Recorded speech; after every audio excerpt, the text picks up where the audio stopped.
Hi Booktube, Aaron here. Hope you're doing okay. Today I've got a bit of a book haul for you. I've picked up a few books recently from a couple of different places, and I feel like I've said this for the past couple of book hauls that I've made, that they might be the last book hauls I'll be doing for a while. I'm not sure. I've at least been thinking it, um, but I'm not going on any kind of ban or any challenge, but I think I will go on a bit of a book buying and book um, acquiring diet. But I've got a few here, and I thought I'd show them to you. The first one I got from the supermarket, which it's weird. The books that they have there, they can really actually vary, and every now and then they have stuff that's really interesting. So I picked up a while ago, like All Quiet on the Western Front from there, and I got The Secret History by Donna Tartt, and I've picked up some like John le Carre and stuff like that from there. And then this is one that I've been thinking of trying for a while and have semi had my eye out for, and it's try again, Act of Oblivion by Robert Harris, and it's about I believe sort of two people who were involved with the death of King Charles I, and with the coronation, the ascension of Charles II. Then there's a bit of a revenge thing going on, and there are people sent out to find the people who were in charge of it. So it's kind of based on true events, and they've gone over to America, and it's over in New England. So it sounds really, really fun and interesting. And that a kind of era of history I don't know too much about. I know sort of smatterings, but not all that much. So I'm quite intrigued by that. And then the rest, I've got another 5 books here, and these are books that I picked up when I went down to help Sean. So Sean D. Standfast, and he's packing up books, getting ready to move house, and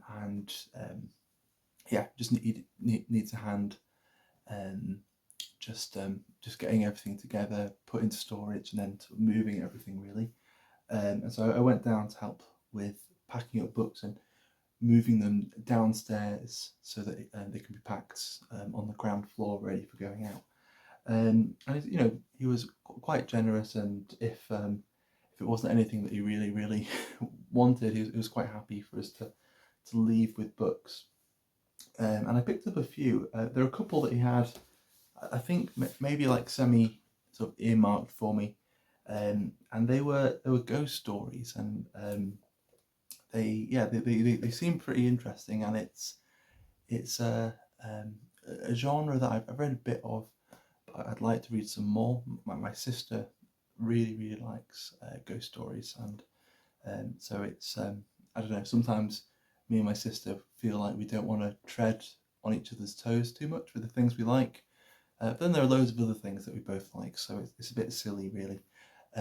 But this one sounds really, really cool. It's Tales of Mystery and the Macabre by Elizabeth Gaskell, which is quite cool. So some ghost stories by Elizabeth Gaskell.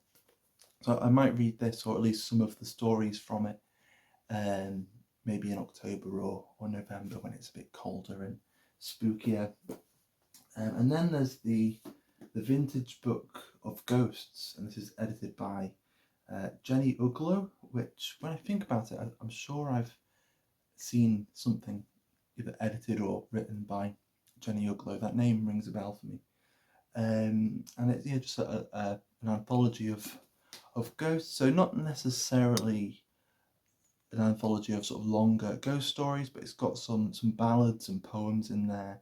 I think it's got sort of scenes from books and things with ghosts in them, and sort of little folk tales, I think, and things like that. So it's not all ghost stories. It's a bit of a mix, but it sounds quite good. And yeah, with some of the ballads, it's actually got the music in there as well, which again is just quite interesting.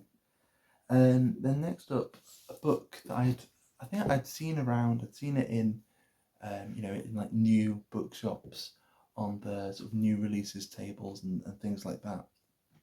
And I just didn't really know what to think of it, which is fairly common for me with new releases. And it's called The Discomfort of Evening, and it's by Mariki Lucas Rijneveld. And that was the first time I really looked at the author's name, so apologies if I didn't say that correctly. And Rijneveld is, I think, a Dutch writer, is she? Yes. And this is translated by, it doesn't say on the front, does it say on the back? Yes, by Michelle Hutchinson. And it just sounds odd. It sounds like it's got a really odd main character. So the first sentence of this synopsis here is 10-year-old Jas has a unique way of experiencing the universe. The feeling of udder ointment on her skin as protection against harsh winters, the texture of green warts like coppers on migrating toads, the sound of blush words that aren't in the Bible. I'll read the rest. But when a tragic accident ruptures the family, her curiosity warps into a vortex of increasingly disturbing fantasies, unlocking a darkness that threatens to derail them all. So yeah, a very odd, maybe quite quirky, but quite dark, maybe sort of family sort of story, but with a really interesting sounding protagonist. So we'll see how that goes. And it is just a really, really cool cover. So yeah, we'll see how I get on with that. I don't know. I have no plans for when I'll read that, or really no plans for the next two. But again, two that I'm quite excited by. This next one is Heretics and Heroes: How Renaissance artists and Reformation priests created our world, by Thomas Cahill, or Cahill, I suppose. I think he wrote, How the Irish Saved Civilization, which I think I've heard some people talking about on booktube. And so it's just about Renaissance art and Reformation thinking, and I suppose probably by extension counter-Reformation thinking as well, I suppose. And it's got Bruegel's Icarus going all the way around, which is just great, and it's got another Bruegel, I believe, on the inside. Can't remember the name of that. Maybe it's just the ice skaters. I don't know.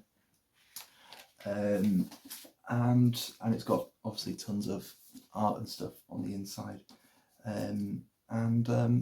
This I think falls inside of roughly where we're up to with Historathon at the moment.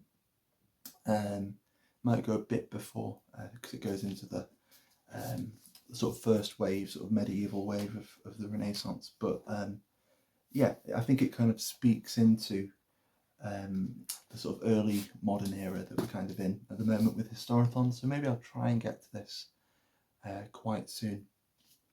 Just a fascinating era, and I mean the literature and the art of that era are just endlessly fascinating. So I might actually try and get to this soon now I'm talking about it.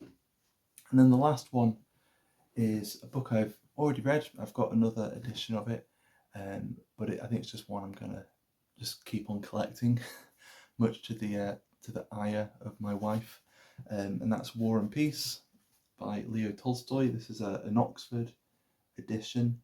It's got the lovely dove there, and it's the same on the side. And this is, I think, the Maud translation. So the Louise and Alma Maud translation, but it's been revived by Amy Mandelker. And I read this last year. I read the Pevier and Volonkolsky, that one, the P&V. And I quite like that, but it's one of those books that I know I just want to keep going back to. And I think with a book like that, the first time through is you're kind of trying to work out just what's going on, who the characters are, how they're connected, and there's so much going on. It's so sprawling. It's quite a lot just to keep all of that together and yeah, actually know what's going on. It's quite an achievement.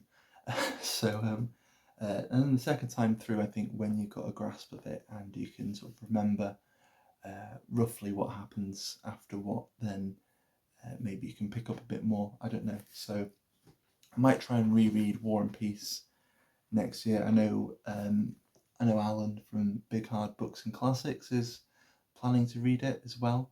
But I think it's quite early on in the year. I know at the end of this year I'm planning to read Anna Karenina, and then I might try and read The Brothers K quite early on in the year. So I'll have a lot of big Russian books to work through. So I don't know if I'll get to this, but maybe I could do one after the other. I could do Anna, then War and Peace, and then Brothers K. I don't know, but yeah, I would really love to get to this sooner rather than later, and to sample a different translation as well. It's particularly with with these big Russian books and with Thomas Mann and sort of German and French writers. It's something that I'm looking to do more, to sort of compare and contrast. So in review, we've got War and Peace by Tolstoy, translated by the Maud's. We've got Heretics and Heroes by Thomas Cahill, so some Renaissance art and thinking. We've got the Discomfort of Evening by Maria K. Lucas Rijneveld. I think I got it relatively well the first time, so every other time after that I'm bound to do badly. Then The Vintage Book of Ghosts, edited by Jenny Uglow. We've got Tales of Mystery and the Macabre by Elizabeth Gaskell. And then we've got Act of Oblivion by Robert Harris. And so there we go, that's my book haul. And I'll leave a link to Sean's channel and to his GoFundMe, so that if you're able, or if you'd like to help Sean, because he's in a bit of a tricky situation, and he'd really appreciate anything you can do to help. So I'll have a link to his channel and to his GoFundMe down below, and yeah, just feel free to reach out to him if you're able. But yeah, I'll leave it there. Thanks for watching, and I'll see you soon. Bye.